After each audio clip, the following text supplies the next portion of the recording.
Oh, subscribe lang kayo rito and press the bell button for notification.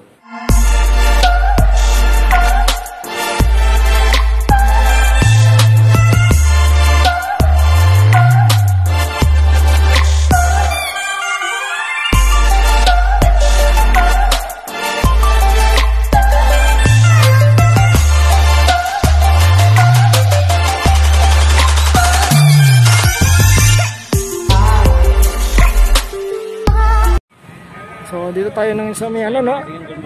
Guerrero, ito yung hihilahin na yung pamilya pa dyan.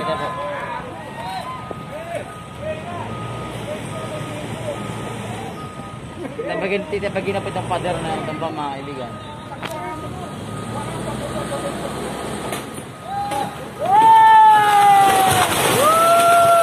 Lakas! Lakas mga kaibigan. Ayun mga kaibigan, nakita po ninyo kung paano po tinumba itong mga pader na nakaharang sa area na ito. So ayan o, nakita nyo naman po kung paano ihinila yun no, para matumba yun no. So ito po yung naging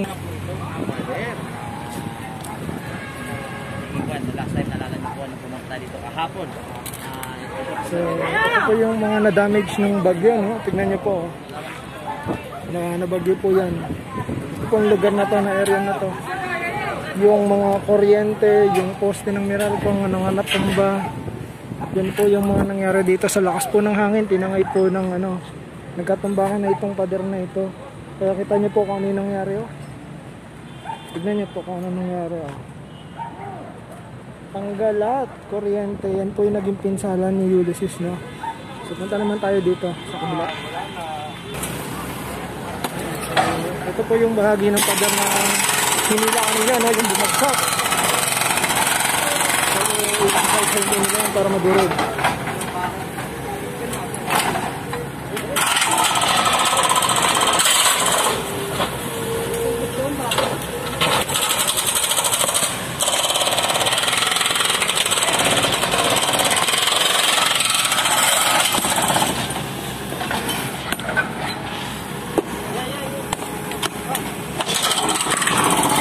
So ayan, ito po yung bahagi ng pader na hinila kanina no. So ang ginagawa ay tatanggalin na po yung nilangin yan. So ayan, nakita nyo. So ito po yung naging pinsala ng bagyong Ulysses no. Kung nakita nyo, tanggal yung poste ng Meralco, yung mga kuryente, yung kawad ng kuryente, yung pader, ayan, nagkaroon na ng lamat dahil sa hangin, sobrang lakas. Tapos ito yung loader nila oh. Na alam niyo sa linya ng kuryente no, yung tatanggalin. So ayan, oops, parang nasa isang bakanting lot ito na dito na lang nila ilalagay yung mga bato no. Kasi doon sa nakaharang doon.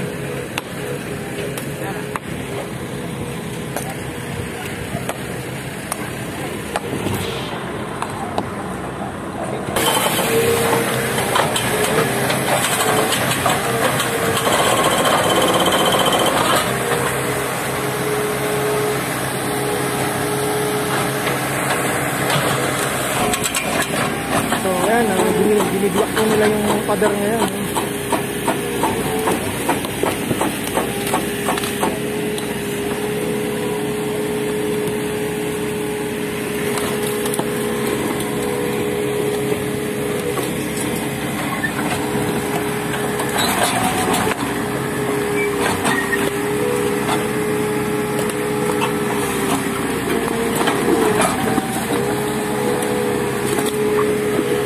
Nakikita nyo naman kung paano nila ibagin nyo.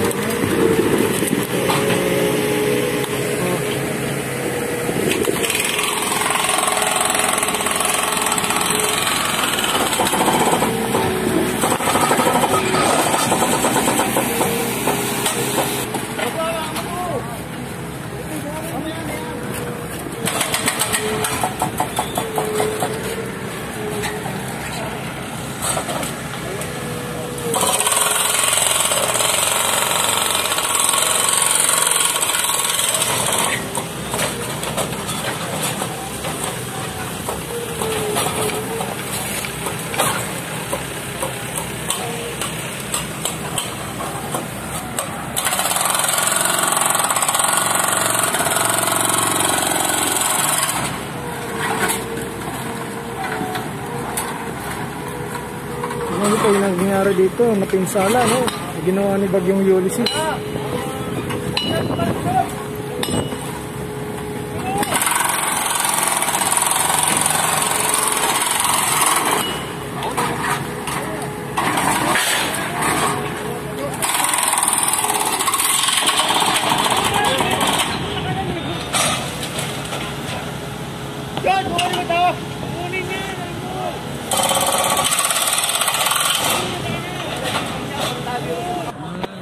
Kaya under supervisor ako sa barangay para mapadali rin naman.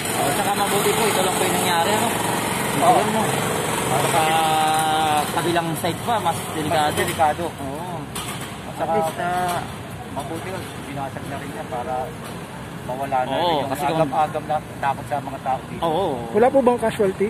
Wala naman. Totally, nagpapasalamat kami. Walang nangyari mga ano. Pero ito lang mga damage lang. Ano? Damage lang.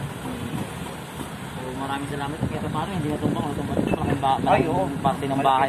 Malaki talaga. Pag nabagsak ka dyan, doon natin bagsak lahat yan. Oo, tama. Kasi dikit-dikit yan eh. Ayan, no? Parang bahay. Light materials, gawa sa light Light materials. material lang yan. Pero ano po to mga informal set? Kami informal business na rin yan. Kasi hindi naman lang iba dito eh. Hindi na taga rito. Pero may plan po ba ang ating lapag? Okay, plano naman siya. Kasi ito kasi under case 2 yung nandun din ang nangyari ng siguro hindi naman magtatagal yan sa At saka mas ayos na sana sila dito. Oo. Kasi mahirap din nga sa pala. Napakahirap talaga. Kaya problema din ng barangay yun eh. Problema ng barangay, napakalaking problema. Oo, laking kumot. Laking kamot sa ulo. Pag sa isang kumot, pag isang may pumalag, yari na lahat. Oo. Ito pangalan ni Sir? Kagawad yun, hintalan. Magandang araw po sa inyo. Magandang araw. Ayan po si Kuya. Pag si Kagawad Amante. Ayun, magandang araw po sa inyo. Magandang araw So po sa ayan inyo. po, tuloy-tuloy po ang lapod service. Simula pa po kahapon, nung kami dito Nung ng ano engineer pa? sa Aing kahapon. Dito rin ang kahapon. Oo, tapos, di ba, manito yung Meralco kahapon. So, ang ginawa ng Meralco, Inayos nila yung linya para maisaayos din yung mga poste na nagbagsakan. May kuryente na po ba, Gawad? Nung Meron na. mayroon ng kuryente ngayon. Kahapon pa nag-resume lang. Ang problema nga lang, siyempre yung pero itong linya na to, shutdown niya, shutdown. Shutdown to. Shutdown. Sana naman po, Gawad, sa tubig. Meron kayong tubig ngayon? Mayroon naman tubig kaya medyo mahina. Marumi. Marumi. Round. Ang maganda yun, diretso kape. Tama yun. Iinitin na lang, no? Oo. Oo. Pero maghanda ang ang lungsod ng Manila kasi baka sumatit dyan. Kaya nga eh, yun ang problema nga natin ngayon eh. Oo, Kasi galing sa Baguio eh. So, mabuti na lang at walang casualties. At least, Papasalamat din ng barangay namin na kahit pa paano, walang casualties at saka tumugon kagad ang City of Manila, City Office sa Ladies Food namin. Papasalamat kami kay Engineer Tang at saka kay Engineer Manila.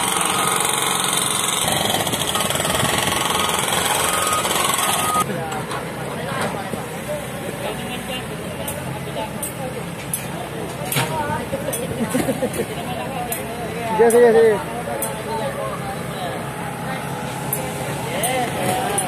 Yan, so tuloy-tuloy pa rin po ang ating update. So, ayan,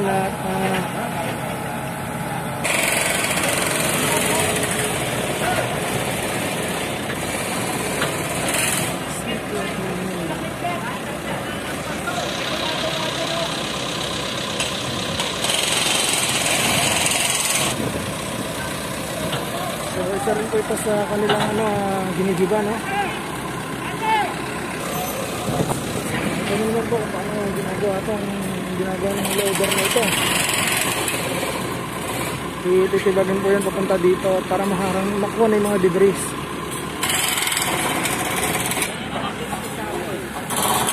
Hanggang dito na lang po, maraming salamat po. Sa bago lang po sa aking channel, don't forget to subscribe my channel, Louie Gutierrez Vlog po, and press the bell button for more notifications. Maraming salamat po. Mag-ingat po kayo ulit. So, thank you po. Manila, God first. Thank you.